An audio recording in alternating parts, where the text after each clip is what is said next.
गाड़ी अलाउ नहीं है? गाड़ी अलाउ नहीं है। इतना दूर पैदल पे जाना क्या? छोड़ दिया, अरे शांत 2 बजे बाद इतना दूर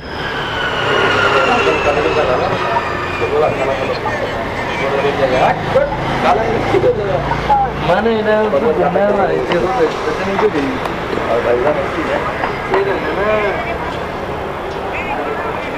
ఇది నాగార్జున రెసిడెన్సీ గచ్చిబౌలిలో ఉంటుంది.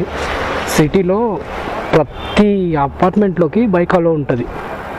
దీంట్లో మాత్రం ఎంత దూరం దగ్గర గేట్ దగ్గర నుంచి లోపలికి 1/2 కిలోమీటర్ ఉంటుంది. ఆ 1/2 కిలోమీటర్ దాకా నడుచుకుంటూ పోవాలంట, బైక్ అలో ఉండదంట. అంత దూరం నడుచుకుంటూ వచ్చేవరకు ఎంత ఈ అపార్ట్మెంట్లోనే ఎంత లేదన్నా 20 మినిట్స్ వేస్ట్ అయిపోతుంది. ఆడికి ఇటుకు వచ్చేవరకు మళ్ళీ ఆర్డర్ ఇచ్చేసి బైక్ అలో చేస్తే అయిపోతుందిగా. అంత దూరం నడుచుకుంటూ ఎట్లా వెళ్తారు అసలు? ఏదో దగ్గర ఉంటే మేమే వెళ్తాం, లేదా బైక్